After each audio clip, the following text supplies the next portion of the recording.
সবাইকে জানাই আজকের শিল্পকথার তৃতীয় ক্লাসে আন্তরিক শুভেচ্ছা। আজকের তৃতীয় ক্লাসে আমি আছি আপনাদের সাথে, আপনাদের তৃতীয় শিক্ষক।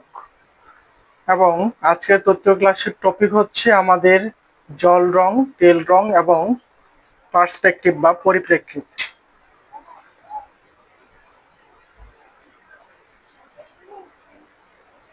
আজকে তৃতীয় ক্লাসের লাইভটা একটু শেয়ার করছি, আপনারা যারা পেয়েছেন তারা একটু লাইভটা শেয়ার করবেন।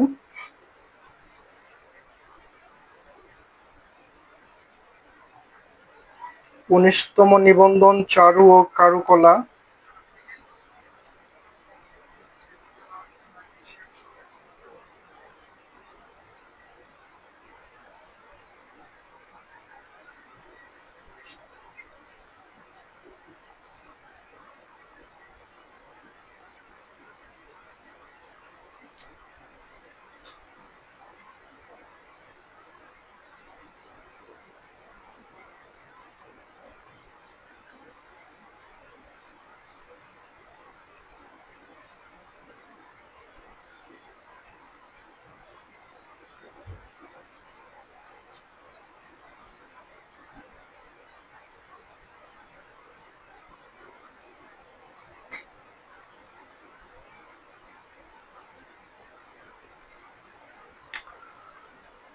ওকে,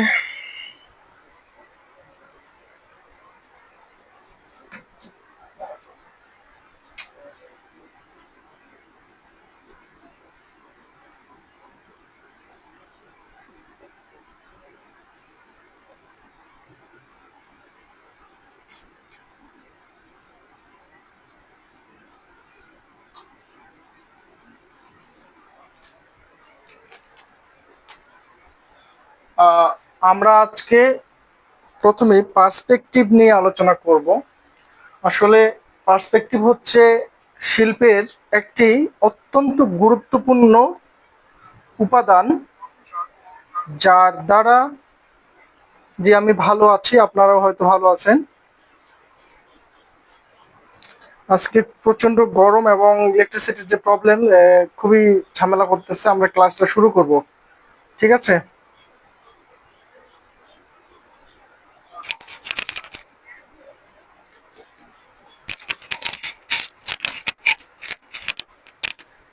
পার্সপেক্টিভের বিষয়ে আলোচনা করতে গেলে এটি হচ্ছে শিল্পের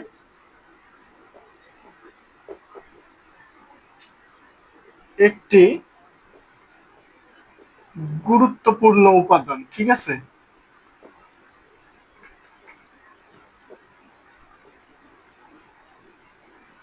শিল্পের অন্যতম গুরুত্বপূর্ণ উপাদান এই পার্সপেক্টিভ আবিষ্কার করেছিলেন হচ্ছে ফিলিপ্পো ব্রুনেলস্কি। ফিলিপ্পো ব্রুনেলস্কি এই পার্সপেক্টিভ আবিষ্কার করেন। এটা পঞ্চদশ শতকের দিকে তিনি এই পার্সপেক্টিভ প্রথম আবিষ্কার করেন, ফিলিপ্পো ব্রুনেলস্কি।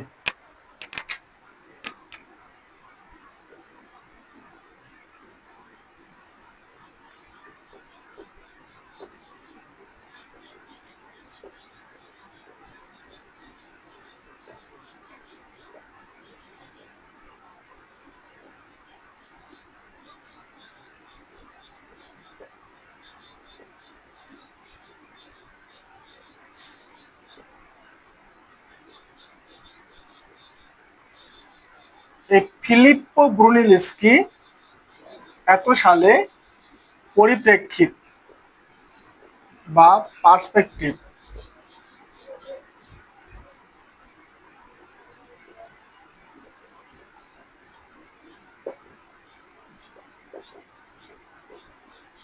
ঠিক আছে? তাহলে 1415 সালের দিকে পার্সপেক্টিভ বা যেটাকে আমরা গাণিতিক পার্সপেক্টিভ বলি, এটাকে গাণিতিক পার্সপেক্টিভও বলা হয়, ঠিক আছে?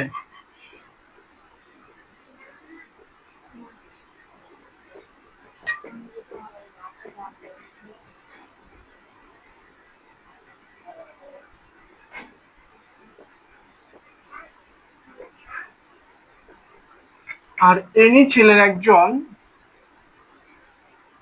স্থপতি। ঠিক আছে,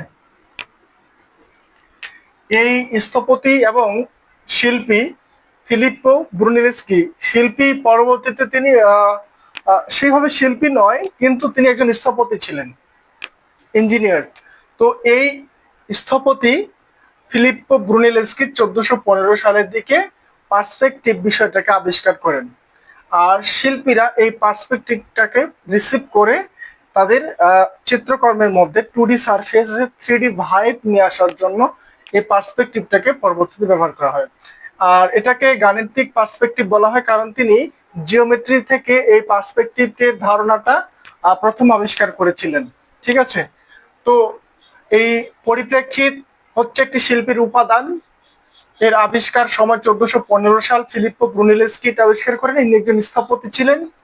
আর এটাকে গাণিতিক পার্সপেক্টিভ বলা হয়ে থাকে। পার্সপেক্টিভটা আসলে কি, আমাদের এখানে একটা এখন প্রশ্ন আসবে।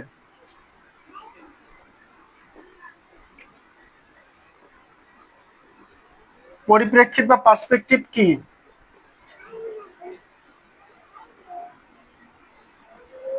এটা একটা শর্ট কোশ্চেন। এর উত্তরটা আমাকে, যদি কেউ পারেন, আমাকে একটু কমেন্টে লিখবেন।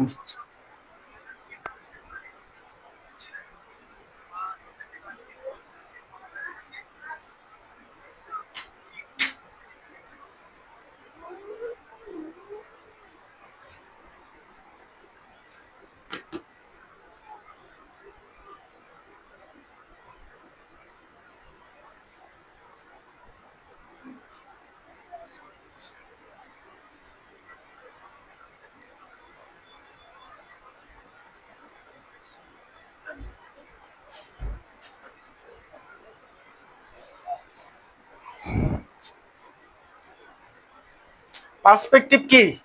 পার্সপেক্টিভ কি, এই প্রশ্নের উত্তরটি হচ্ছে,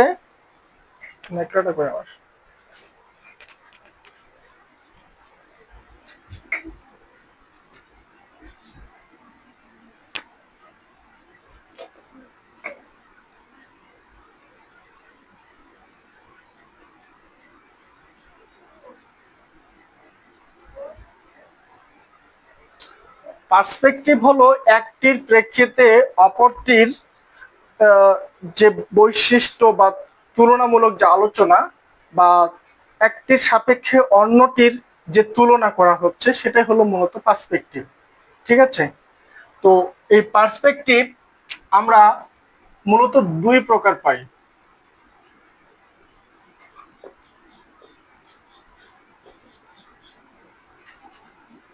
একটা হচ্ছে লিনিয়ার, এটাকে রৈখিক বলে।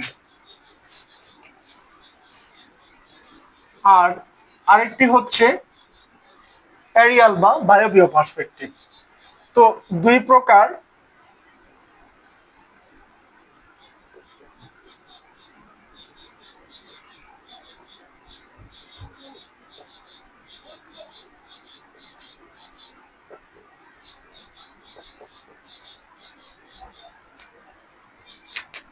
এই দুই প্রকার পার্সপেক্টিভ আমরা পাই পার্সপেক্টিভের প্রকার ভেদের মধ্যে।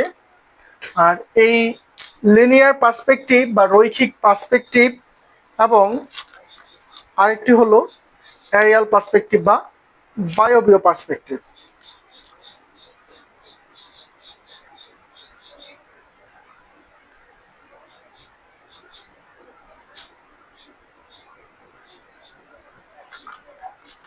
আর এই লিনিয়ার পার্সপেক্টিভটাকে মোটামুটি তিনটা ক্যাটাগরিতে ভাগ করা যায়।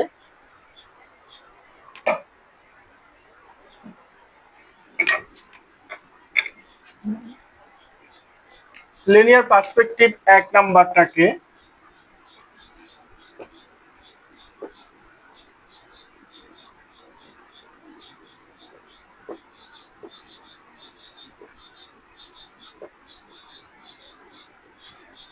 এটাকে ভাগ করা হচ্ছে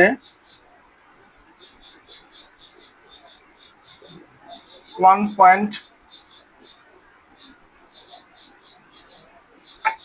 পার্সপেক্টিভ,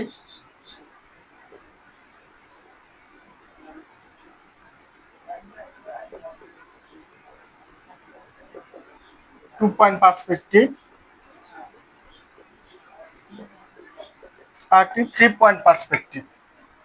ঠিক আছে, এখন আমাদেরকে বুঝতে হবে যে একটা এই হরিজেন্টাল বা আনুভূমিক রেখা,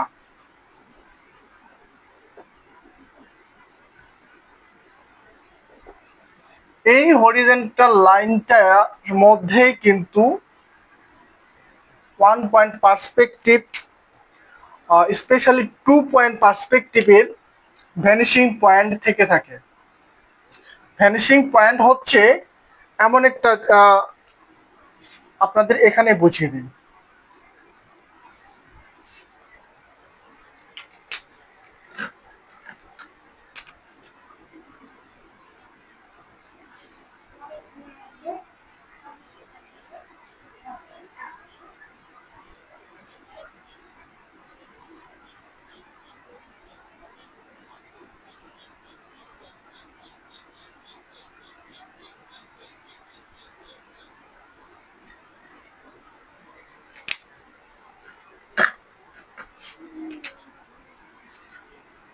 এই যে সেন্টারটি রয়েছে, এখান থেকে বিভিন্ন অ্যাঙ্গেলে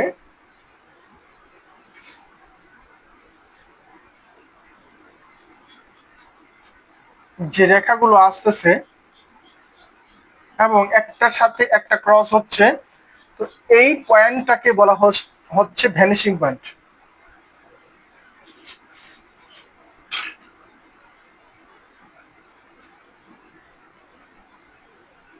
এই পাশে ভ্যানিশিং পয়েন্ট, আর এই লাইনটা ছিল হরিজেন্টাল লাইন। তাহলে একটি হরিজেন্টাল লাইনের মধ্যেই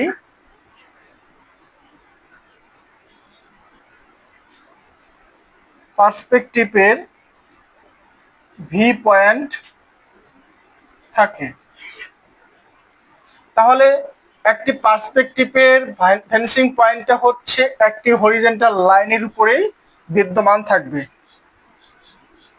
ঠিক আছে, এটা হলো 2 পয়েন্ট পার্সপেক্টিভ। 1 পয়েন্ট পার্সপেক্টিভটা হচ্ছে যখন মাত্র একদিক থেকে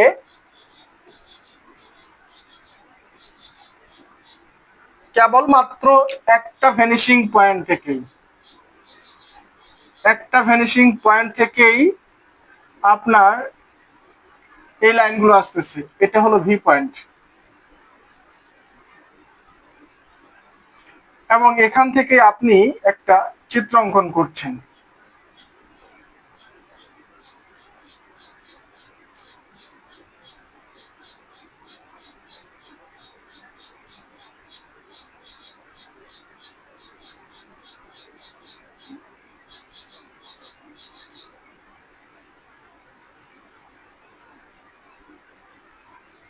এই যে একটি ছবি আপনি এঁকেছেন, এর কৌণিক রেখাগুলোর সাথে এই যে পার্সপেক্টিভ আপনি মেলাচ্ছেন বা এই ছবিটা আপনি আঁকছেন, এই ছবিটার যে রৈখিক দূরত্বগুলো সব এক বিন্দু থেকে মিলিত হয়েছে, এগুলো হচ্ছে 1 পয়েন্ট পার্সপেক্টিভ। অর্থাৎ এই বক্সটির, আমি যদি এটাকে একটা বক্স কল্পনা করি,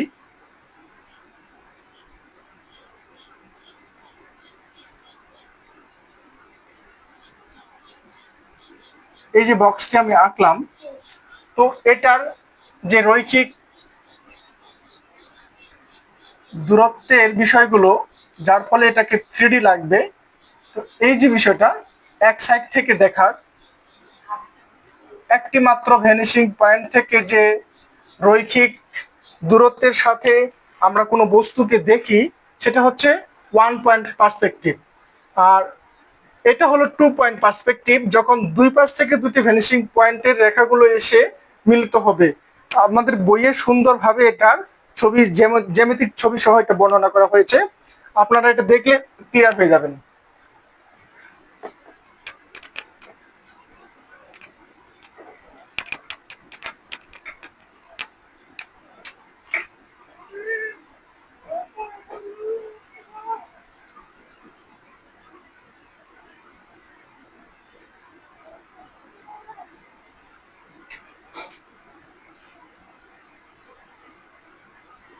এই যে 2 পয়েন্ট পার্সপেক্টিভ, দুই পাশ থেকে দুইটা রেখা আসতেছে,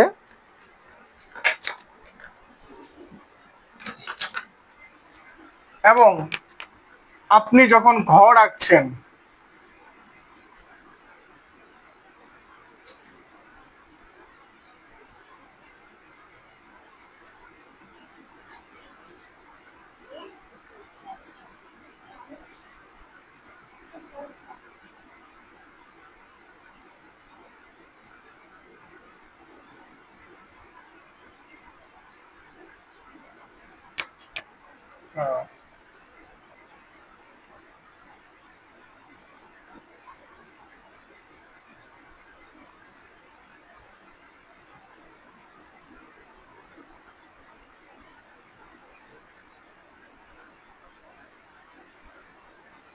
তো আপনার এই যে ঘর আঁকানোর ক্ষেত্রে বা বিল্ডিং আঁকানোর ক্ষেত্রে এই 2 পয়েন্ট পার্সপেক্টিভ দিয়ে একটি বিল্ডিং কে দুই পাশ থেকে দেখার ফলে যে ভিউটা আসে সেটা হচ্ছে 2 পয়েন্ট পার্সপেক্টিভ দিয়ে করা হয়ে থাকে। আর 3 পয়েন্ট পার্সপেক্টিভটা হচ্ছে একই সাথে দুই দিক দিয়ে দেখছেন এবং উপর দিক থেকে দেখছেন, তখন সেটা হবে 3 পয়েন্ট পার্সপেক্টিভ। অর্থাৎ উপর দিক থেকে আপনি আপনার ভ্যানিশিং পয়েন্টের রেখাগুলো আসতেছে এবং একই সাথে দুই সাইড থেকেও আসতেছে, তখন হচ্ছে সেটা 3 পয়েন্ট পার্সপেক্টিভ। আর এটা হচ্ছে 3 পয়েন্ট পার্সপেক্টিভ। অর্থাৎ যখন ত্রিমুখী কোনো আহ, বস্তুকে আপনার আপনার তিন দিক থেকে অবজারভেশন করছেন তখন সেটা হচ্ছে ত্রিমুখী পার্সপেক্টিভ। তো এই পার্সপেক্টিভ, লিনিয়ার পার্সপেক্টিভ হচ্ছে প্রথম আবিষ্কার হয় ফিলিপ্পো ব্রুনেলেস্কি দ্বারা, এবং এই লিনিয়ার পার্সপেক্টিভের হাত ধরেই পরবর্তীতে এরিয়াল পার্সপেক্টিভের বিষয়টা শিল্প জগতে অনেকটাই ক্লিয়ার করা হয়েছিল। আর আমরা লিনিয়ার পার্সপেক্টিভের এই তিনটা ভিউ দেখলাম, যে এখানে মোটামুটি এটাকে 1 পয়েন্ট, 2 পয়েন্ট এবং 3 পয়েন্ট, এবং এই পয়েন্টগুলোকে কি হিসাবে বর্ণনা করা হচ্ছে সেই বিষয়টা জানার চেষ্টা করলাম। এরিয়াল পার্সপেক্টিভ যেটা,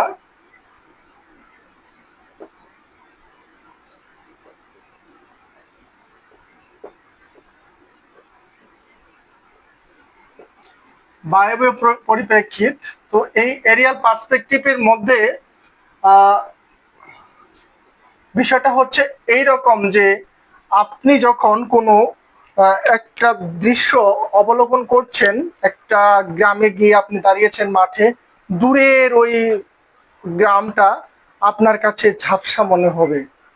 আর আপনি যত ওই গ্রামের কাছাকাছি যাচ্ছেন তত ওই গ্রামের গাছপালাগুলো আপনার কাছে পরিষ্কার মনে হবে। তো এই যে দূরের দৃশ্যগুলো, আমরা যখন কোনো ছবি দেখি বা আপনার সামনে একটি চিত্রকর্ম রয়েছে, সেই ছবির মধ্যে দেখবেন কাছের যে সাবজেক্টগুলো সেগুলো অত্যন্ত নিখুঁত এবং পরিষ্কার বোঝা যাচ্ছে, কিন্তু তুলনামূলক তার পেছনের যে দৃশ্যগুলো, অর্থাৎ এটাকে বলা হচ্ছে যে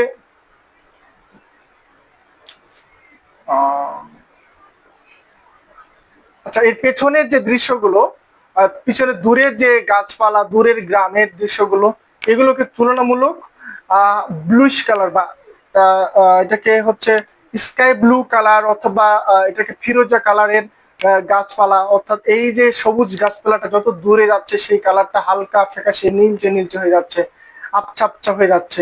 এই যে বিষয়টা, এটা সব থেকে চমৎকার উদাহরণ আপনাদেরকে বললে আপনারা ক্লিয়ার বুঝতে পারবেন, সেটা হচ্ছে লিওনার্দোর মোনালিসার যে পিছনের ব্যাকগ্রাউন্ডের যে দৃশ্যটি রয়েছে। আপনি বুঝতে পারছেন সেখানে একটি পাহাড়ি ছোট্ট জলধারা বয়ে যাচ্ছে এঁকে বেঁকে, কিছু গাছপালা দেখা যাচ্ছে, পাহাড়ের কিছু দৃশ্য দেখা যাচ্ছে। তো এই যে বিষয়গুলো, কিন্তু মোনালিসার হাতের মধ্যে যে ধরনের 3D ভাইব বা স্পষ্ট যে হাতের যে ড্রয়িংটা আমরা দেখি, সেই রকম স্পষ্ট ক্লিয়ার প্রাণবন্ত বা একবারে জীবিত মানুষের হাতের মতো কি পেছনের ওই দৃশ্যগুলো ততটা কি প্রাণবন্ত নয়। কারণ এই কারণে নয় যে এখানে শিল্পী এরিয়াল পার্সপেক্টিভ ইউজ করেছেন। এরিয়াল পার্সপেক্টিভ ইউজ করেছেন এই ক্ষেত্রে যে তিনি এখানে দূরের দূরের দৃশ্যগুলো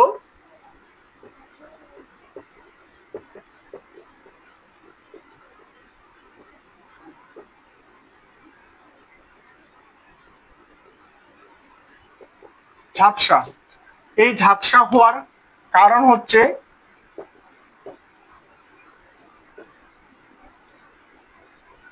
ধূলিকণা। হ্যাঁ, বায়ুতে থাকা ধূলিকণা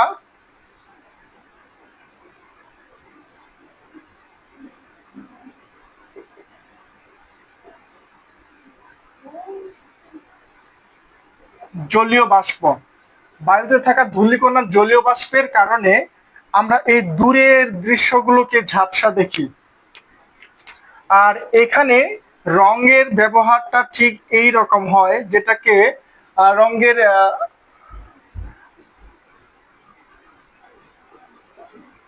গাঢ় গাঢ় থেকে হালকা, কাছের গুলো গাঢ়, এখানে কাছের রংটি ব্যবহার করা হয় গাঢ় এবং দূরের রংটা ব্যবহার করা হয় হালকা। এই গাঢ় থেকে হালকার মধ্যে যায় এই কারণে। এবং এখানে মূলত হচ্ছে বায়ুতে থাকা ধূলিকণা এবং জলীয় বাষ্পের কারণে দূরের দৃশ্যগুলো আমাদের কাছে অস্পষ্ট বা ঝাপসা মনে হয়। আর এই যে দূরের দৃশ্যটা অস্পষ্ট ঝাপসা হওয়ার যে পরিপ্রেক্ষিত ছবিতে যেটা ফুটিয়ে তোলা হয়, সেই বিষয়টা হচ্ছে বায়বীয় পরিপ্রেক্ষিত বা এরিয়াল পার্সপেক্টিভ। আর এরিয়াল পার্সপেক্টিভের একটা অন্যতম উদাহরণ হচ্ছে মোনালিসা।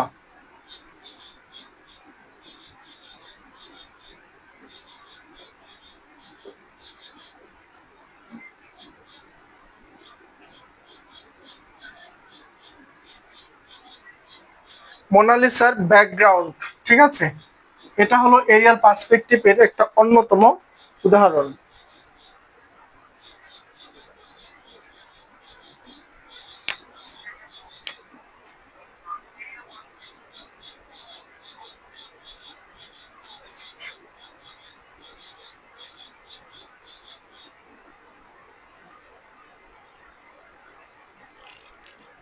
আপনাদের কোনো প্রশ্ন?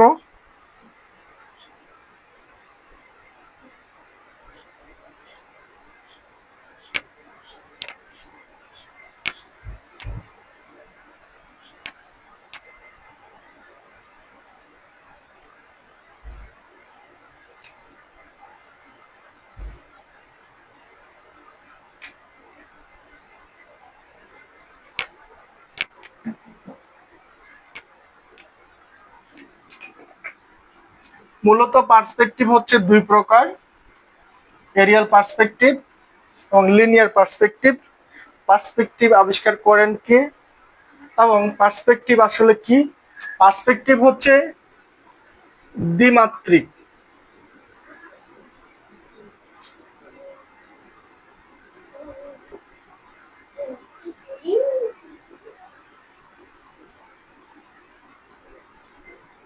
যদি বলি দ্বিমাত্রিক তলে ত্রিমাত্রিক আহ,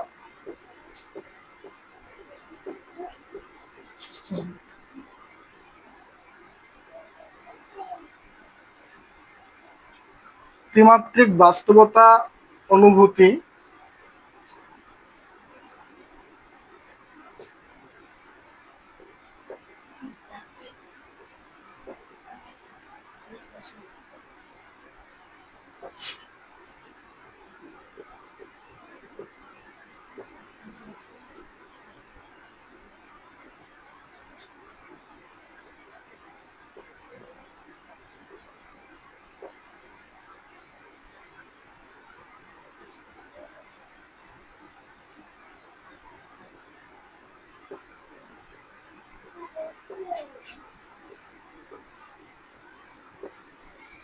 অর্থাৎ দ্বিমাত্রিক তলে ত্রিমাত্রিক বাস্তবতার একটা অনুভূতি উপস্থাপন করবেন আপনি। অনুভূতিটাকে উপস্থাপন করা, জাস্ট অনুভূতি, ফিলিংস, একবারে সত্যিকারের বাস্তবতা নয়।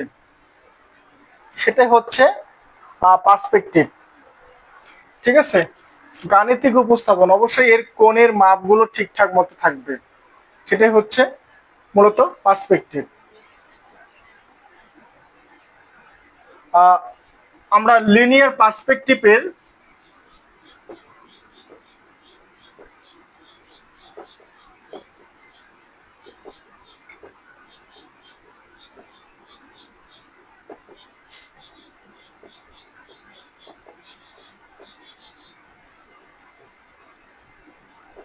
চূড়ান্ত উদাহরণ বলতে পারি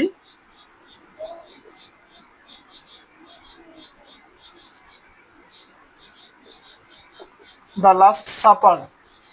লিওনার্দো দা ভিঞ্চির আঁকা দ্য লাস্ট সাপার ছবিতে আমরা যে পার্সপেক্টিভটা দেখি সেটা হচ্ছে লিনিয়ার পার্সপেক্টিভ।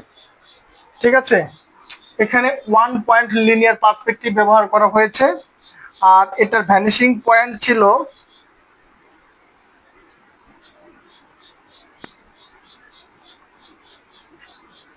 এই ছবির ভ্যানিশিং পয়েন্ট ছিল জিসাসের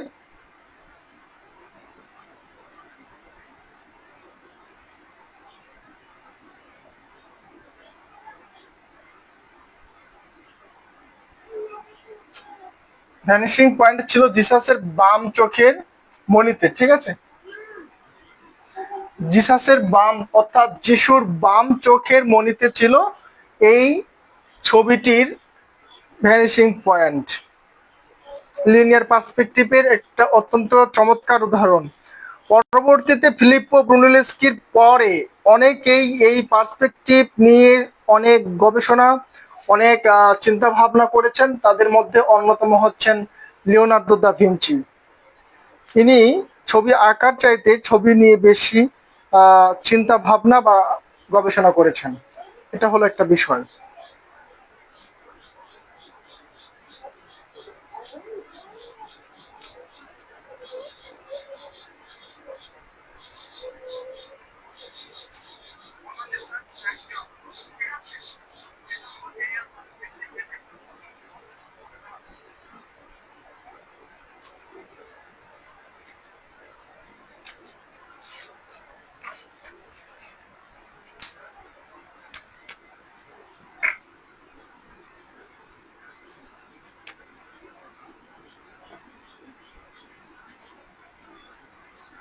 আর পার্সপেক্টিভের মধ্যে বার্ডস আই ভিউ পার্সপেক্টিভ যেটা,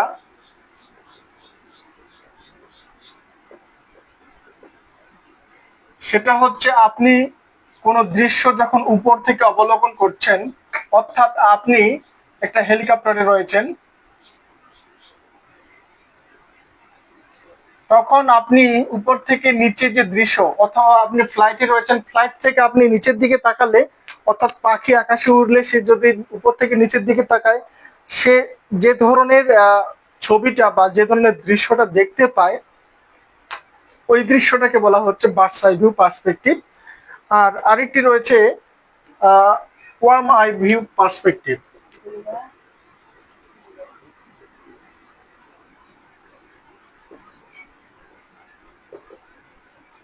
অর্থাৎ একটি ক্ষুদ্র পোকা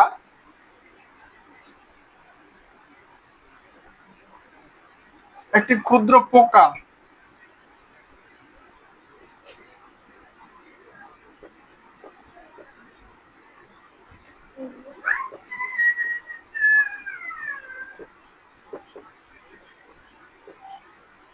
এটা কীট পতঙ্গের চোখে ক্ষুদ্র পোকা, সে যদি উপর দিকে তাকায় তাহলে সে যে ধরনের পার্সপেক্টিভ দেখবে সেটা হচ্ছে ওয়ার্ম আই ভিউ পার্সপেক্টিভ। ঠিক আছে, অর্থাৎ আপনি যদি একটা দোতলা অথবা তারও বেশি উঁচু ভবন, আপনি যে রাস্তা দিয়ে যাচ্ছেন সেই রাস্তার দুই পাশে, এই রাস্তার দুই পাশে সুউচ্চ ভবন রয়েছে, এক একটা ভবন 10 থেকে 12 তলা। এই উচ্চ ভবনগুলোর মাঝখান দিয়ে আপনি হেঁটে যাচ্ছেন, আর সেই হেঁটে যাওয়ার সময় আপনি উপর দিকে তাকালে যে ধরনের দৃশ্যটা দেখতে পাবেন, যে দুই পাশের বিল্ডিং গুলো কিভাবে উপরের দিকে মনে হচ্ছে চেপে গেছে। তো এই যে দৃশ্যটা, অর্থাৎ আপনি মাটিতে শুয়ে উপরের দিকে তাকালে আপনি যে দৃশ্যটা দেখতে পান, সেটাই হচ্ছে ওয়ার্ম আই ভিউ পার্সপেক্টিভ, অর্থাৎ কীট পতঙ্গের চোখের পার্সপেক্টিভ যেটাকে বলা যেতে পারে। আর আরেক ধরনের পার্সপেক্টিভ রয়েছে, যখন আপনি একটা পুরো রুমের দৃশ্য, পুরো রুমের একটা দৃশ্য আপনি 3 দিক থেকে দেখলেন, ডানে দেখলেন, বামে দেখলেন, সামনে দেখলেন, অর্থাৎ এটাকে বলা যেতে পারে ফিশ আই ভিউ পার্সপেক্টিভ, যেটা 3 দিক থেকে দেখার পরে আপনি যদি সেই দৃশ্যটাকে ড্রয়িং করেন, তখন যে পার্সপেক্টিভটা আপনাকে নিয়ে আসতে হবে, অর্থাৎ ইন্টেরিয়র ডিজাইনের ক্ষেত্রে যে পার্সপেক্টিভ ব্যবহার করা হয়ে থাকে, সেটাকে বলা হচ্ছে ফিশ আই ভিউ পার্সপেক্টিভ।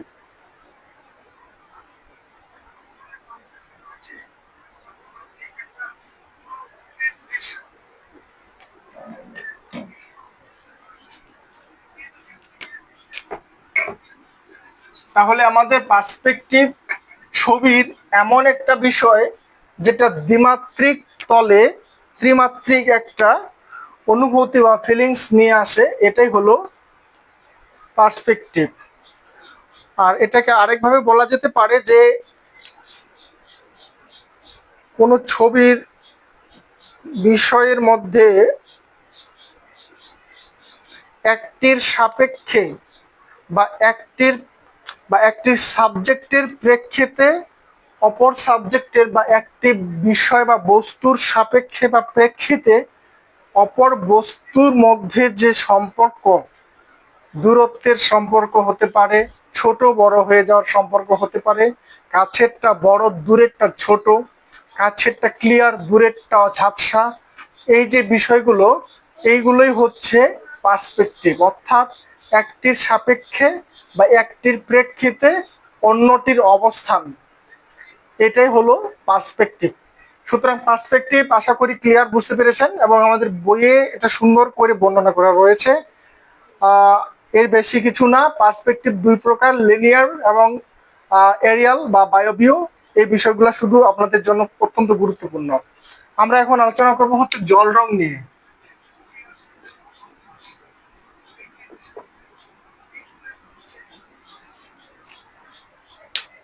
জল রঙের আলোচনায় বলে রাখি, আসলে রঙের যে আলোচনা করেছিলাম, প্রাচীন কাল থেকে মানুষ খনিজ বিভিন্ন রকমের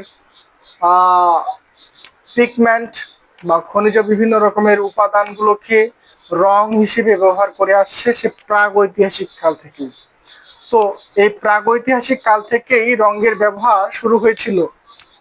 তো এই রঙের মধ্যে প্রথম মানুষ তাদের সহজলভ্য উপাদান জলকে কালারের যে রঞ্জক পদার্থগুলো রয়েছে এর সাথে মিশিয়ে ব্যবহার করা শিখেছিল।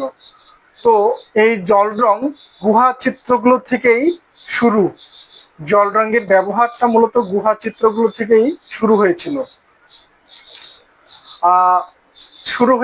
এবং এই জল রঙের ব্যবহার অত্যন্ত প্রাচীন কাল থেকে চলমান ছিল। এই জল রঙের ব্যবহারটা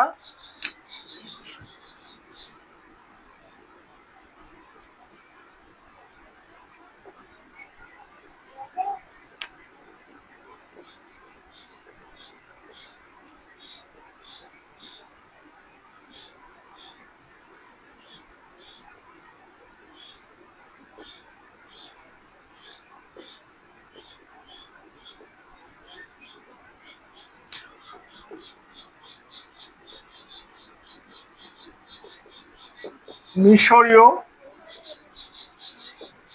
সভ্যতা,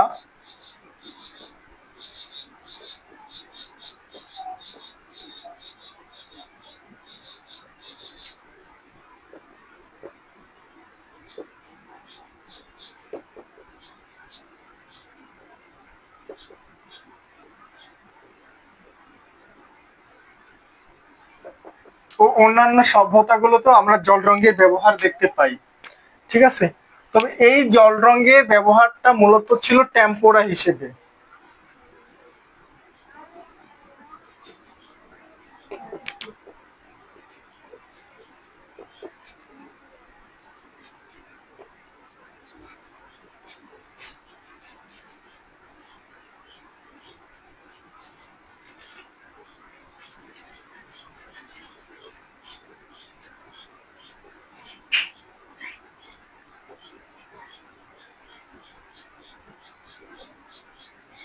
এই জল রংটা মূলত টেম্পোরা হিসেবে ফ্রেস্কো পদ্ধতিতে দেওয়ালে আঁকা হয়েছিল এই প্রাচীন সময়কাল থেকে। অর্থাৎ জল রঙের যে পিগমেন্টটা বা উপাদানটা, রংটা যেটা গুঁড়ো হিসেবে পাওয়া যেত, এবং এটাকে তারা টেম্পোরা পদ্ধতিতে ব্যবহার করেছিল। এই পদ্ধতিটা চলমান ছিল প্রাচীন কাল থেকে। তবে এই যে জল রঙের টেম্পোরার পরিবর্তে পরবর্তীতে জল রংটার যে গুঁড়োটা, শুকনোটা, শুকনো জল রং ব্যবহার শুরু হয়েছিল মূলত হচ্ছে উইলিয়াম রিভস প্রথম 1780 সালের দিকে শুকনো জল রং এই যে পদ্ধতি ব্যবহার করাটা শুরু করেন। তো উইলিয়াম রিভসের হাত ধরেই মূলত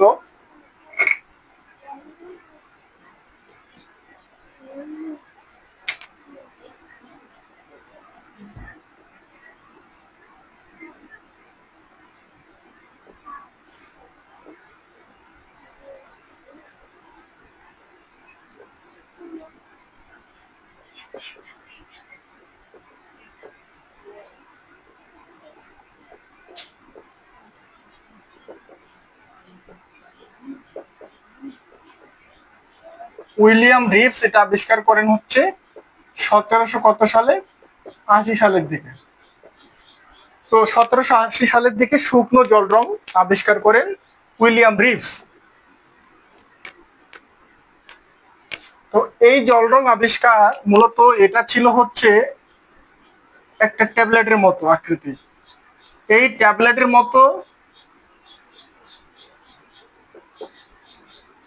ট্যাবলেটের মতো শুকনো জল রংটাকে চীনামাটির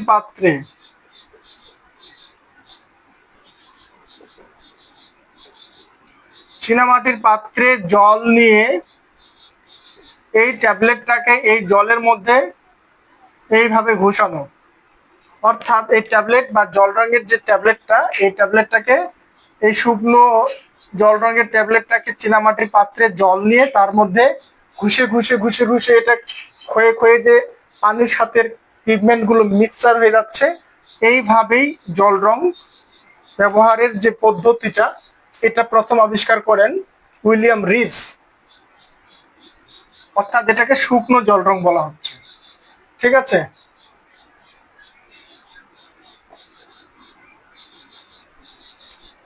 তাহলে শুকনো জল রং পদ্ধতিটা আবিষ্কার করলেন উইলিয়াম রিভস, এবং পরবর্তীতে রেনেসা যুগে এটা 1500 শতকে, যেটা 1500 শতকের সময়ে আলব্রেক্ট ডুরার, জার্মানি একজন শিল্পী আলব্রেক্ট ডুরার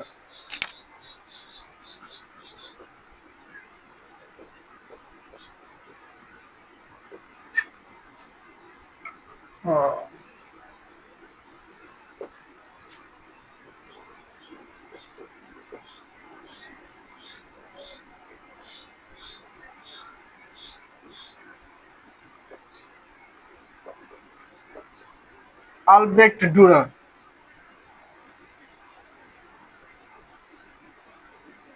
জার্মানি চিত্রশিল্পী।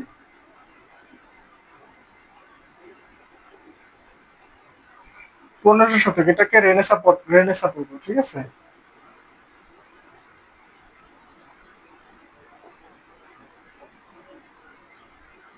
রেনেসা পর্বে 15 শতকের দিকে আলব্রেক্ট ডুরার, জার্মানি একজন চিত্রশিল্পী, তিনি প্রথম এই জল রঙের সফল ব্যবহার আয়ত্ত করেছিলেন এবং জল রঙের চমৎকার দুটি ছবি এঁকেছিলেন।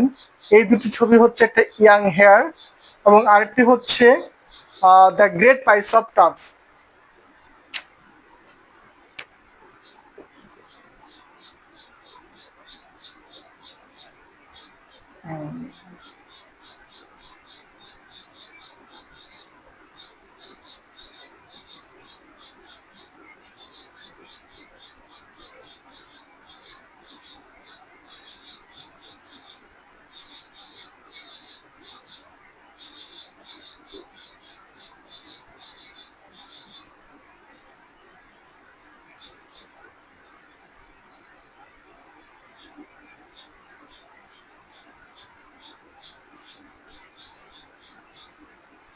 পনেরোশো দুই সালে এবং 1503 সালের দিকে তার দুটি বিখ্যাত জল রং চিত্র, ইয়াং হেয়ার এবং দ্য গ্রেট পাইস অফ টার,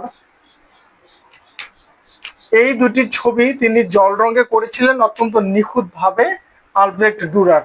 সুতরাং এই আলব্রেক্ট ডুরারের মাধ্যমেই জল রংটা ইউরোপ জুড়ে বিস্তৃতি লাভ করে। আর এখানে একটা বিষয় বলে রাখা ভালো যে জল রঙের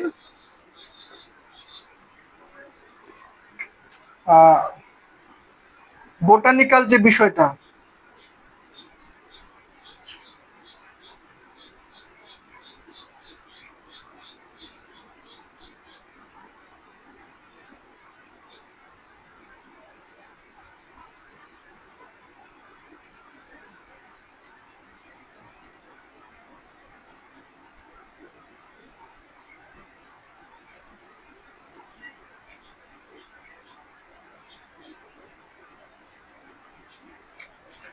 জল রঙের বোটানিক্যাল বা উদ্ভিজ্জ যে বিষয়টা রয়েছে, উদ্ভিজ্জ চিত্রগুলো এবং প্রাণীর চিত্র অঙ্কনের ক্ষেত্রে জল রং বেশ প্রভাব ফেলেছিল। এবং এই সময়ে বোটানিক্যাল বা উদ্ভিজ্জ ছবি, অর্থাৎ কোনো বাগানের ছোট উদ্ভিদের ছবি বা ছোট ছোট গুল্ম জাতীয় উদ্ভিদগুলোর ছবি এবং এর সাথে বিভিন্ন প্রাণীর ছবি বাস্তবিকভাবে ফুটিয়ে তোলার বা সূক্ষ্মভাবে আঁকার বিষয়টা অত্যন্ত গুরুত্বের সাথে এই সময়ে আঁকা হয়েছে। আলব্রেক্ট ডুরারের মাধ্যমে এই জল রঙের পরিচিতি বিস্তৃতি পায় এবং তার দুটি বিখ্যাত জল রং চিত্র, যেটাকে প্রথম জল রং ছবি হিসেবে বলা যেতে পারে, ইয়াং হেয়ার এবং গ্রেট পাইস অফ টার্ফ।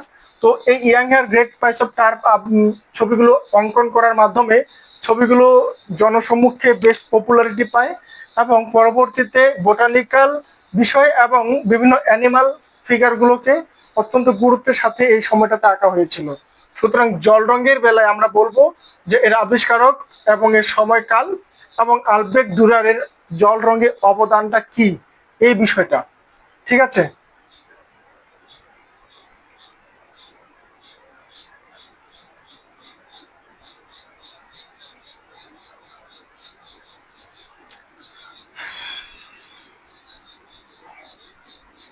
আপনাদের লেখা হয়ে গেছে মনে হয়, আমি এবার একটু এখানে আলোচনা করি।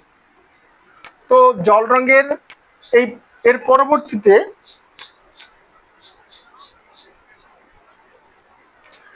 পরবর্তীতে হচ্ছে 1841 সালের দিকে,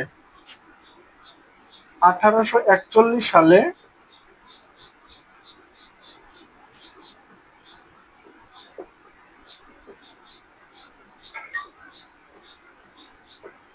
1841 সালের দিকে প্রথম রঙের টিউব আবিষ্কার করেন একজন আমেরিকান শিল্পী, তার নাম হচ্ছে জন গভ র্যান্ট।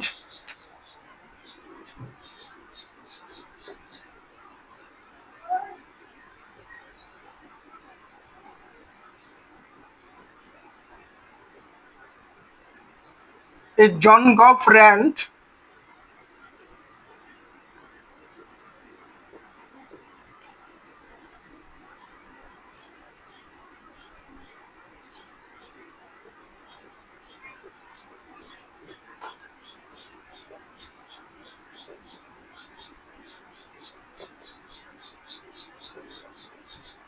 প্রথম ধাতব টিউব আবিষ্কার করেন। জাস্ট রংটাকে সংরক্ষণ করার জন্য ধাতব টিউব আবিষ্কার করেন প্রথম হচ্ছে জন গভ র্যান্ট। জন গভ র্যান্ট এই প্রথম টিউব আবিষ্কার করার ফলে এই শিল্পীর এই টিউব আবিষ্কার রঙের সংরক্ষণ এবং রংটাকে আরো সহজীকরণ করার ক্ষেত্রে অত্যন্ত গুরুত্বপূর্ণ অবদান রেখেছে শিল্প জগতের। তো জন গভ র্যান্টের এই ধাতব টিউব আবিষ্কারের পর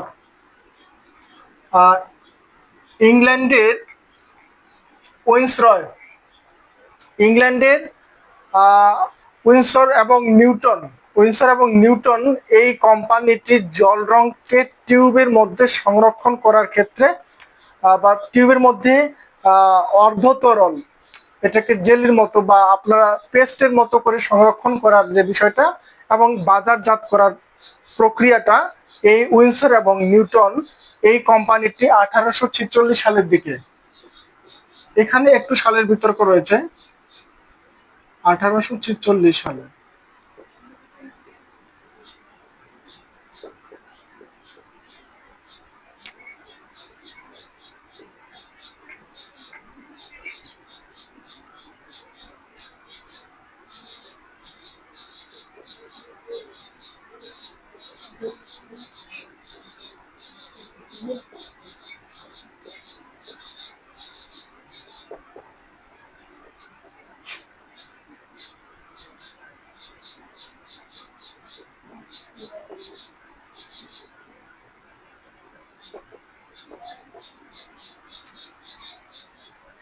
আঠারোশো ছেচল্লিশ সালের দিকে উইন্সর এবং নিউটন কোম্পানি প্রথম জল রং টিউবের মাধ্যমে বাজারজাত করেন।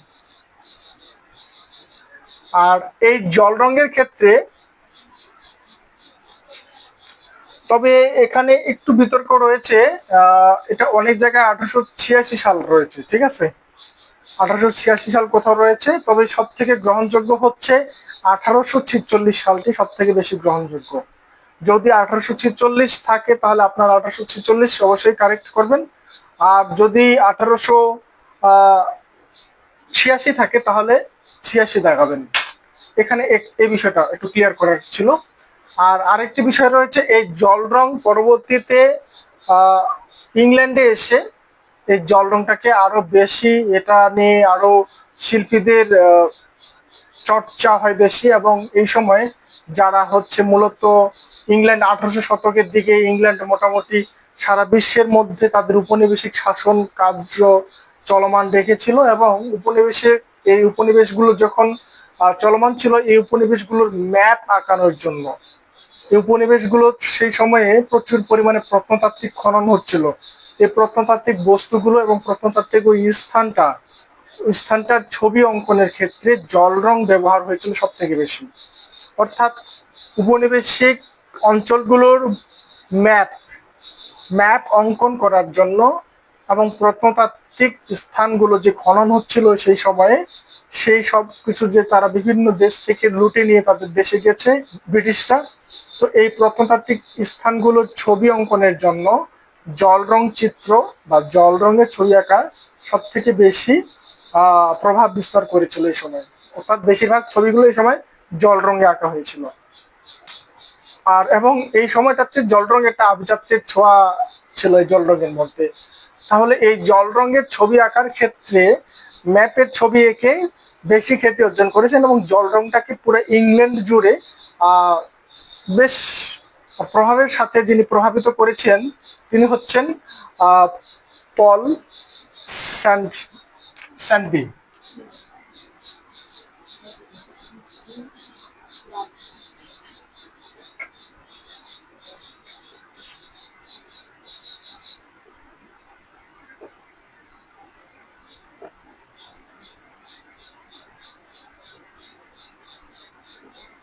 ইংল্যান্ডের জল রঙের জনক বলা হয়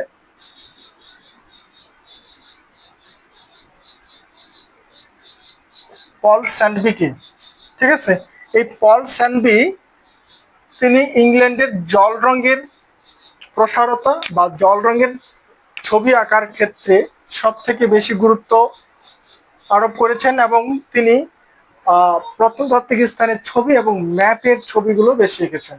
ঠিক আছে, এই পল স্যান্ডবি জল রঙের শিল্পী জগতে, জল রঙের জগতে পল স্যান্ডবির নামকে বাদ দেওয়ার মতো কোনো চান্স নাই। ঠিক আছে, পল স্যান্ডবি হচ্ছে ইংল্যান্ডের জল রঙের জনক বলা হয় তাকে।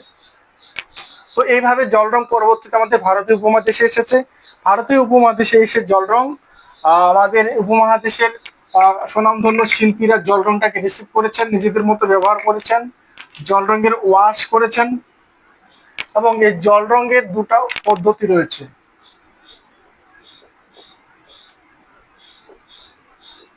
এক হচ্ছে স্বচ্ছ, দুই হচ্ছে অস্বচ্ছ। এই অস্বচ্ছটা আবার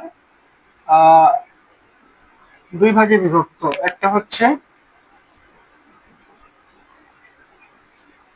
টেম্পোরা, দুই নাম্বারটা হচ্ছে গুয়াশ।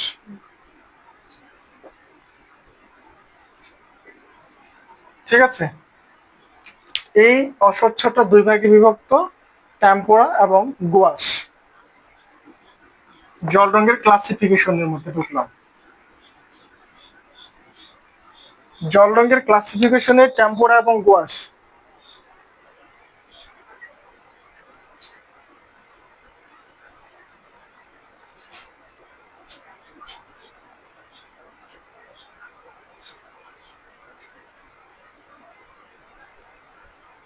পনেরোশো শতক, রেনেসার সময়কালটা যেই সময় চলমান ছিল সেই সময়। ঠিক আছে, 1500 1500 শতকের দিকে। তো আমরা স্বচ্ছ এবং অস্বচ্ছ জল রঙের দুটো পদ্ধতি,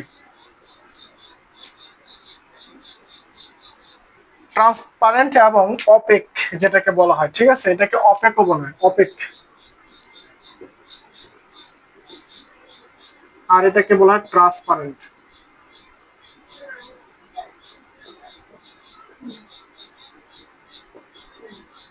স্বচ্ছটাকে ট্রান্সপারেন্ট বলা হচ্ছে এবং অস্বচ্ছটাকে অপেক বলা হয়।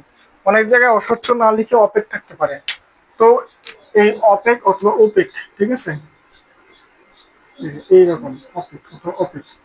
তো যেটাই লিখি অপেক ওপেক যা বলি কেন কেন অস্বচ্ছটা দুই প্রকার, একটা টেম্পোরা একটা গুয়াশ। এখন এই টেম্পোরা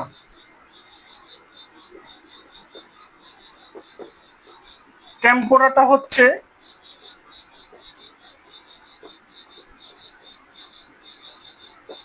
জল রং গুঁড়া এর সাথে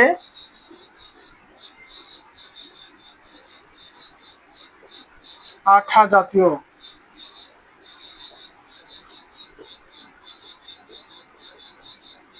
পদার্থ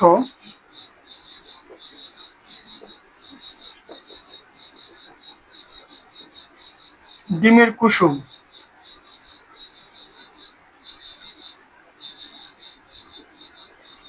বাইন্ডার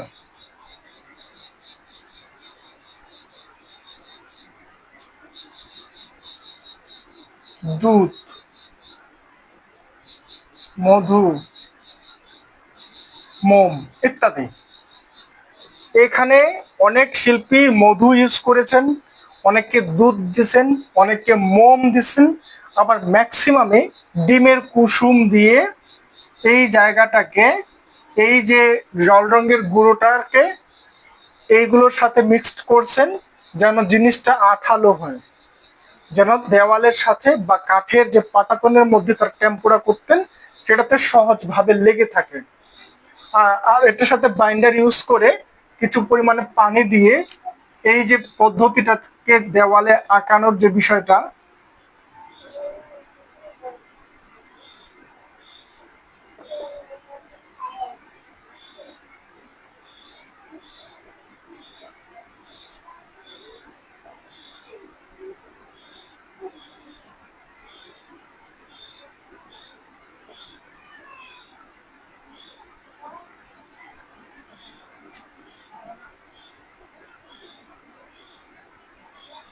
এইটাই হচ্ছে টেম্পোরা।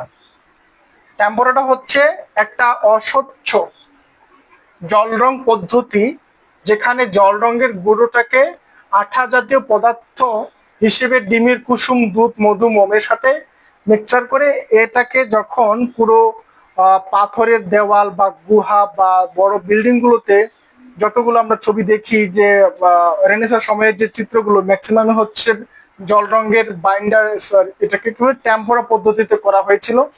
তো এইখানে শিল্পীরা কি করেছে, তাদের অ্যানালাইসিস করেছেন, তারা বিভিন্ন রকমের আঠা জাতীয় পদার্থ হিসেবে ডিমের কুসুম দুধ মধু এবং মোম ইউজ করেছেন, মিশিয়ে পাথরের দেওয়াল বা রুমের সারফেসে অথবা কাঠের মধ্যে যে ছবিগুলো এঁকেছেন। তো সেটাই হচ্ছে জল রঙের টেম্পোরা পদ্ধতি। এটা এক ধরনের ফ্রেস্কো, ঠিক আছে। এই ফ্রেস্কোটা টেম্পোরা পদ্ধতিতে করা হয়, দেওয়ালের মধ্যে যে টাকা হচ্ছে এই ফ্রেস্কোটা টেম্পোরাতে করা হয়। আর টেম্পোরাতে করলে এটাকে দ্রুত শুকায় যায়, এটা দ্রুত শুকানোর জন্য এই পদ্ধতিতে জল রং করা হতো।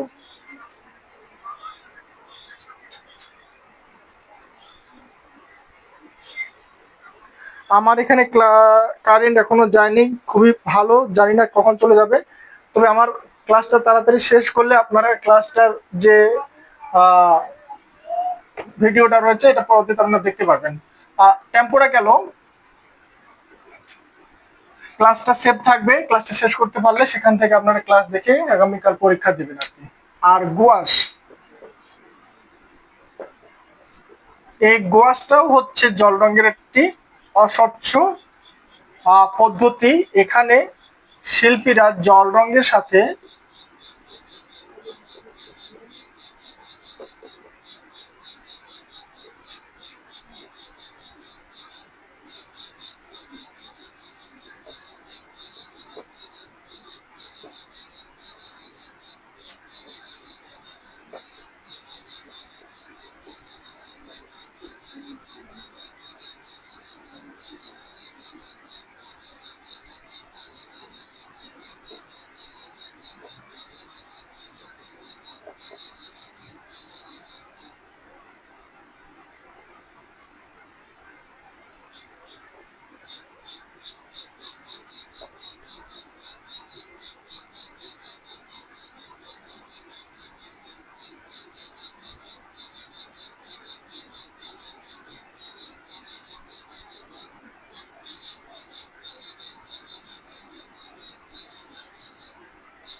জল রঙের সাথে এখানে চকের গুঁড়ো মিশিয়ে এর জল রংটাকে অস্বচ্ছ করা হয় বা একটু থিকনেসটা বাড়ানো হয়, এবং এটা তখন ছবির লাইনগুলো বা ছবি আঁকার ক্ষেত্রে এই পদ্ধতিটাকে বলা হচ্ছে গুয়াশ পদ্ধতি।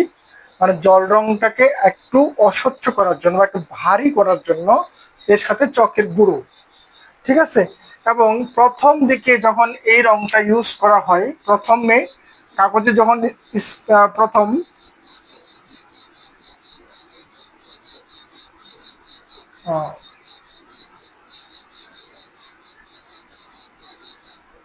প্রাথমিক অবস্থায়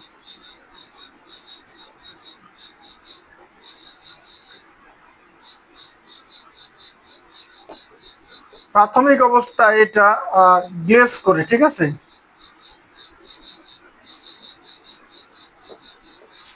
এটা যখন একটা কাগজের মধ্যে আঁকা হয়, তো তখন প্রাথমিক অবস্থায় এই জল রংটা গোয়াশ পদ্ধতিটাতে গ্লেজ করে ছবিটা যখন, তবে যখন এটা শুকিয়ে যায়,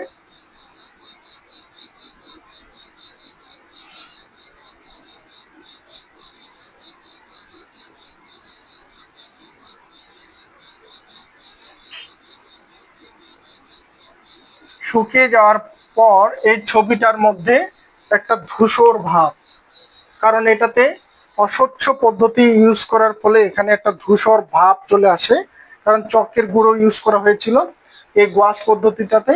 আর এটার একটা বৈশিষ্ট্য হচ্ছে প্রথমে এটা হচ্ছে একটু গ্লেজ করবে এবং শেষের দিকে রংটা শুকিয়ে যাওয়ার পর এই গোয়াশ পদ্ধতিতে আঁকা ছবিগুলোর লাইনগুলো একটু ধূসর ভাব আসবে, ঠিক আছে।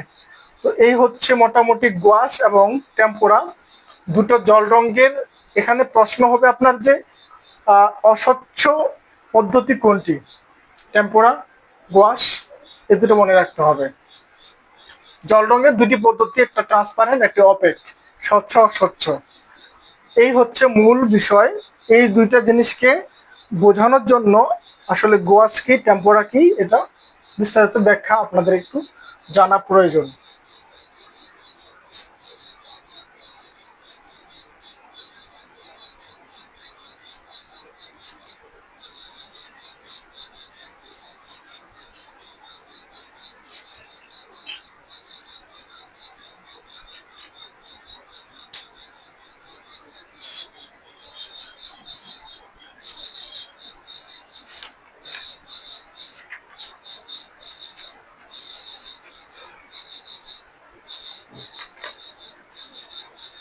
আর জল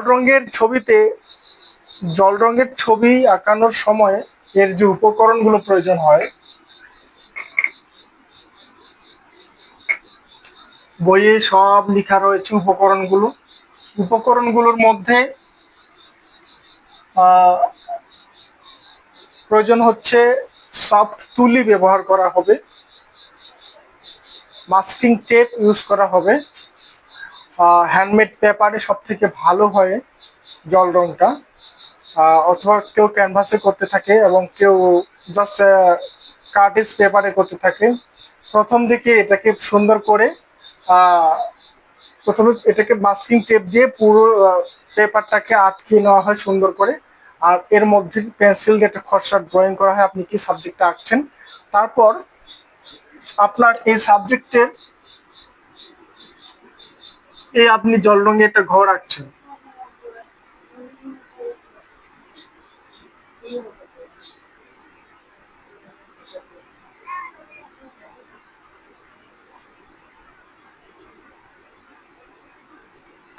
আপনি জল রং দিয়ে এই ঘরটা আঁকবেন।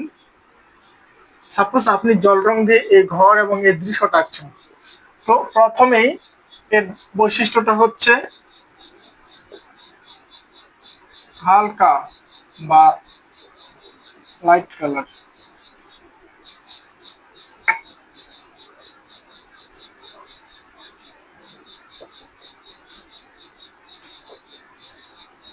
এক নম্বরই হচ্ছে হালকা বা লাইট কালার গুলোকে প্রয়োগ করা হয়। এই হালকা লাইট কালার প্রয়োগ করা হচ্ছে, মনে করেন আর আমার এই জায়গাটা সব থেকে আলোচিত,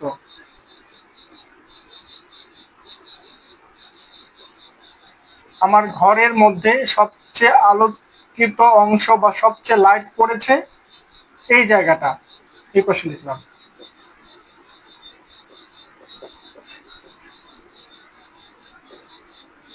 এখানে আমি সবচেয়ে লাইট পাচ্ছি এই ঘরে, সুতরাং এই জায়গাটা আমি ফাঁকা রাখবো।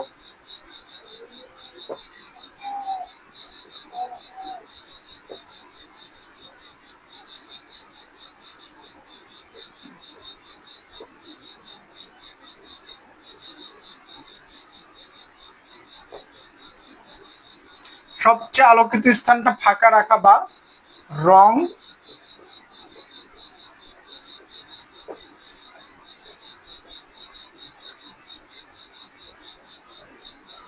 রং প্রয়োগ না করা, এখানে রঙে আমি দিব না। পরবর্তীতে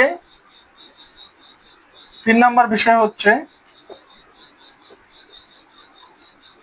হালকা থেকে গাঢ় রঙের দিকে।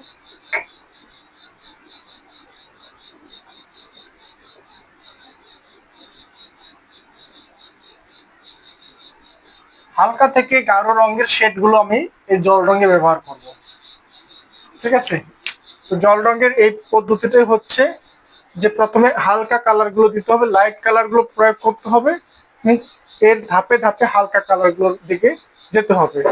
সুতরাং অনেক সময় ওয়াশের ক্ষেত্রে এটাকে একবারে পুরোটা ভিজিয়ে নেওয়া হয়, কালার দেওয়ার পরে সেটাকে ভিজিয়ে নিয়ে ব্রাশ দিয়ে সেটা যেটা আমরা রবীন্দ্রনাথের হচ্ছে অবনীন্দ্রনাথের ছবি, ভারত মাতা এবং অন্তিম সজ্জায় শাহজাহান, এই ছবিগুলোতে আমরা জল রঙের ওয়াশ পদ্ধতিটা পাই। তো এই হচ্ছে জল রঙের টেকনিক্স, ঠিক আছে, হালকা থেকে গাঢ়।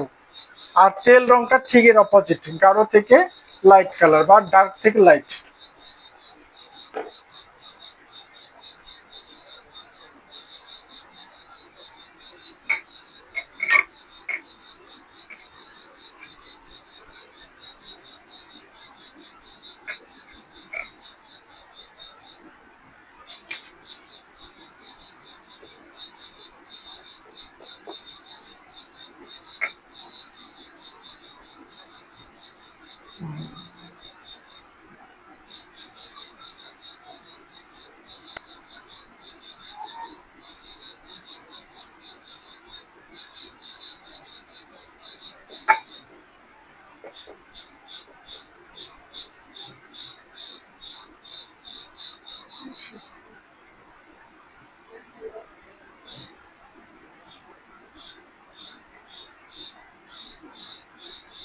এটা হচ্ছে খ্রিস্টীয় AD, sorry sorry sorry sorry sorry, খ্রিস্টান।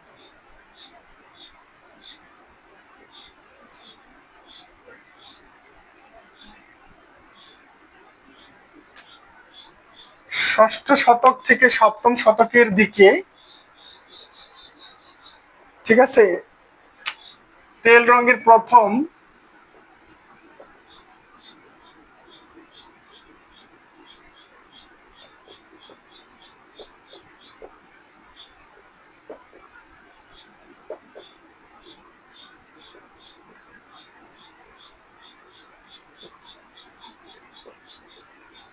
আফগানিস্তান,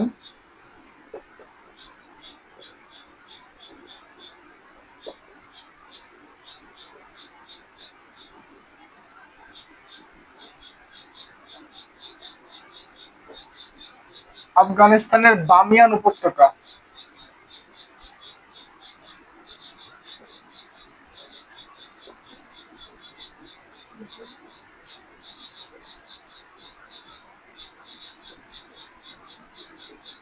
আফগানিস্তানের বামিয়ান উপত্যকা এবং চীন দেশে এই অঞ্চলে, অর্থাৎ আমাদের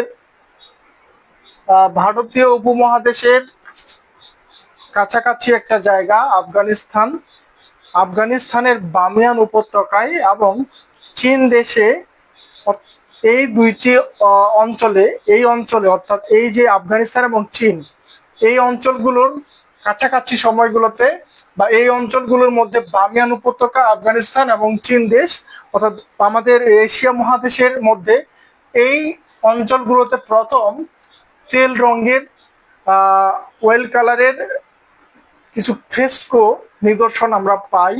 এটা 2008 সালে সম্ভবত আবিষ্কার করা হয়েছিল। তবে এর নিদর্শনটা পাওয়া গেছে মূলত হচ্ছে ষষ্ঠ শতক থেকে সপ্তম খ্রিস্টাব্দের মধ্যে। সপ্তম শতকের এটা মোটামুটি হচ্ছে 550 থেকে 650 750 পর্যন্ত এই সময়টার মধ্যে তেল রঙের প্রথম নমুনা চিত্র পাওয়া যায় আফগানিস্তানের বামিয়ান উপত্যকায় এবং চীন দেশে। তো এইটা ছিল মোটামুটি তেল রঙের প্রথম দিকের সূচনা। পরবর্তীতে তেল রং দ্বাদশ শতকের দিকে এই তেল রংটা আমরা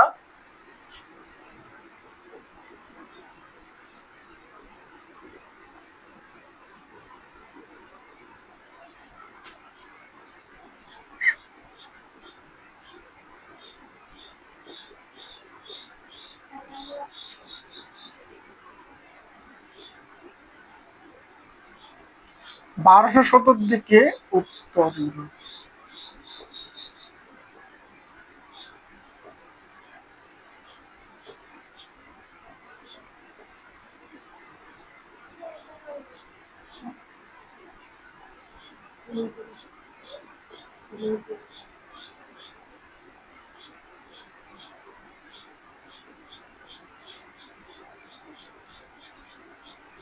উত্তর ইউরোপের দেশগুলোতে এই তেল রঙের ব্যবহার ছিল 1200 শতকের দিকে। তো উত্তর ইউরোপের এই দেশগুলোর মধ্যে নেদারল্যান্ড অন্যতম।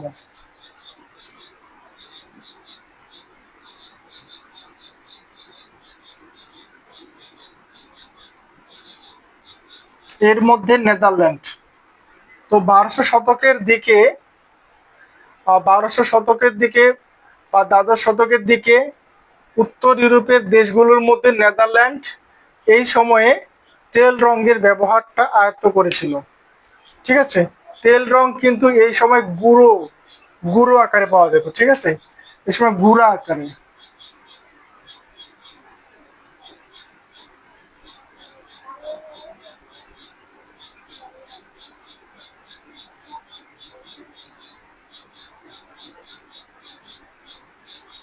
এই তেল তেল রং এই সময় গুঁড়ো আকারে পাওয়া যেত।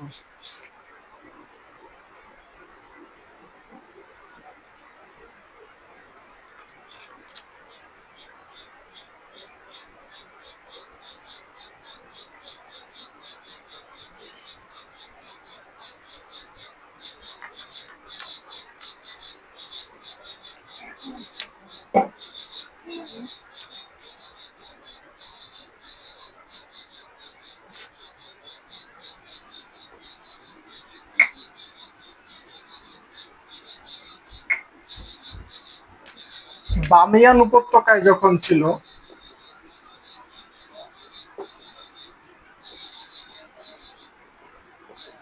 বামিয়ান উপত্যকায় যখন তেল রংটি ছিল তখন এরা আখরোটের বীজ, আখরোট কৃষি,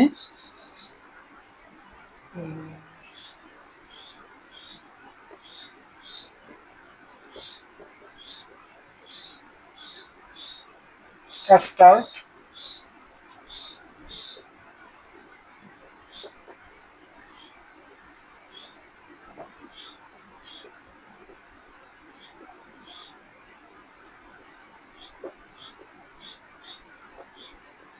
এই সবের বীজ থেকে যে তেল পাওয়া যায় সেই তেলটা এরা তেলটাকে মিশিয়ে তারা ছবিগুলো আঁকার চেষ্টা করেছিল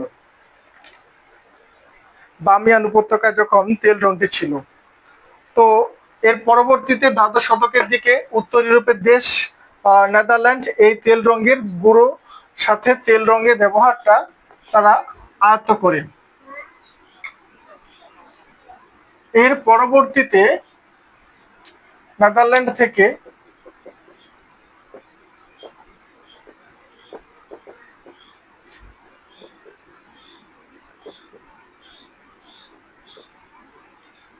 রেনেসাঁ সময়কালে রেনেসাঁ সময়কালে পঞ্চদশ শতকে পুরা ইউরোপ জুড়ে তেল রঙের একটা ভালো ব্যবহার চালু হয়।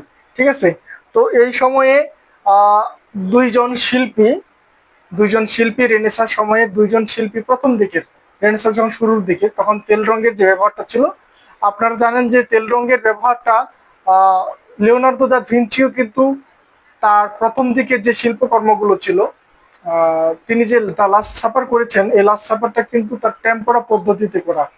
তো এর সাথে তিনি তেলের ব্যবহার বা এর সাথে তিনি মোমের ব্যবহার, এরকম এক্সপেরিমেন্ট গুলো করছিলেন। কিন্তু তেল রঙের সফল চিত্রকর্ম যদি বলা হয়, তাহলে এই সময়ের বিখ্যাত শিল্পী হাবার্ট ভ্যান ইয়াক এবং তার ভাই জন ভ্যান ইয়াক।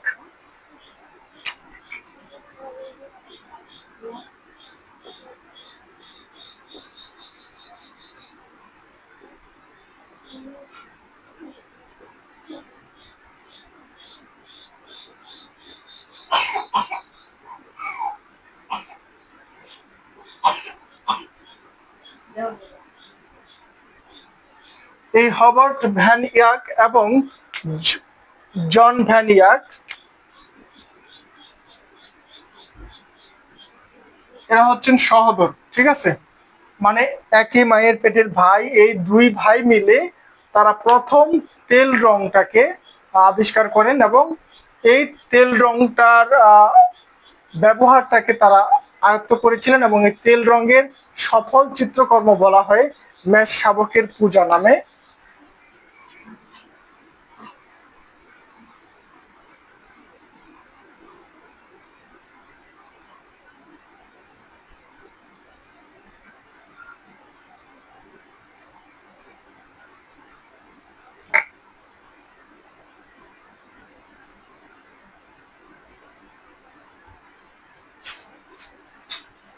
এটা হচ্ছে প্রথম সফল তেলচিত্র বা তৈলচিত্র, মেষ শাবকের পূজা। এই হাবার্ট ভ্যান ইয়াক এবং জন ভ্যান ইয়াকের আঁকা প্রথম সফল তেলচিত্র হচ্ছে মেষ শাবকের পূজা। এটা ছিল প্রথম তেলচিত্র সফলভাবে আঁকা। আর এর আগে যে তেলচিত্রগুলো নিয়ে আলোচনা করলাম আমরা, যে আমাদের বামিয়ান উপত্যকায় তেল রঙের ছবি আঁকার নমুনা পাওয়া গেছে, এগুলো হচ্ছে একবারে পুরোপুরি তেল রঙে আঁকা নয়, বাট ওই পদ্ধতিটা বা তেল ব্যবহার করে ছবি আঁকার যে কৌশলগুলো, এগুলো মানে এটা ছিল, ওইগুলো ছিল প্রাথমিক, জাস্ট এর বা তেল রঙের চিত্রের মধ্যে আসার প্রাথমিক স্টেপগুলো। কিন্তু সফলভাবে পূর্ণাঙ্গ একটি তেলচিত্র এঁকেছেন হচ্ছে হাবার্ট ভ্যান ইয়াক এবং জন ভ্যান ইয়াক। তো এই সফল তেলচিত্রটি হচ্ছে মেষ শাবকের পূজা। এটা মোটামুটি 16টি খণ্ডে এটা আঁকা হয়েছে, 16টি খণ্ড রয়েছে এর। এটা 1432 সালে এর সময়কাল।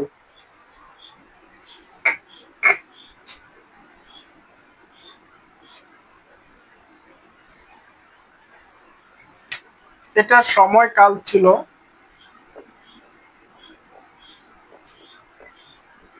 1632 সাল। এটা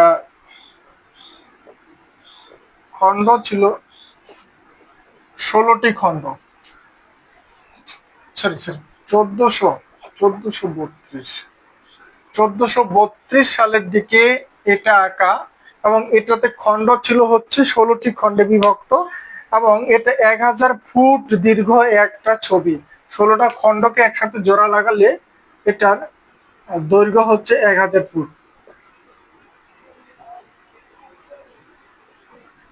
1000 ফুট দীর্ঘ একটি ছবি। এটা হচ্ছে মেষ শাবকের পূজা নামে এই ছবিটির কথা বলছি। 16টি খণ্ডে বিভক্ত ছিল এই ছবিটা। 1432 সালে আঁকা 1000 ফুট দীর্ঘ একটি তেল রঙের সফল চিত্র, এবং এটা সংরক্ষিত আছে সম্ভবত, হ্যাঁ, এটা সংরক্ষিত রয়েছে হচ্ছে সেন্ট ব্যাভেনের গির্জা, সেন্ট ব্যাভেন।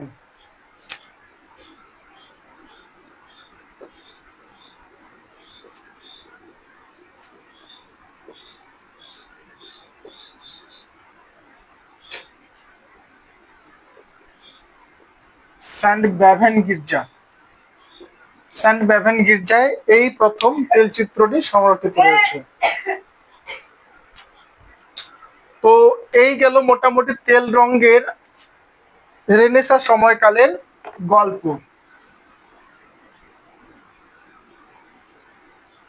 সেন্ট ব্যাভেন গির্জা।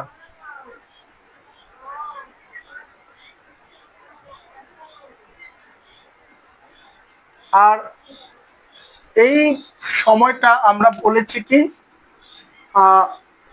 1841 সালে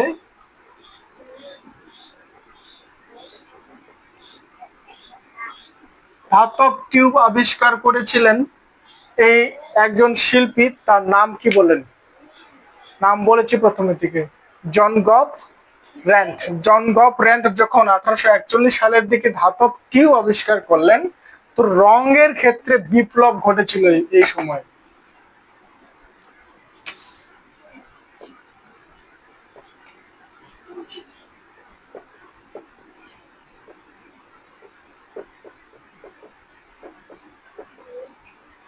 রং সংরক্ষণ ও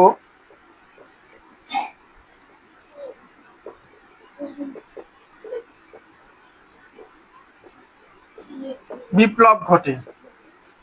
ঠিক আছে, তো এই টিউব আবিষ্কারের পরবর্তীতে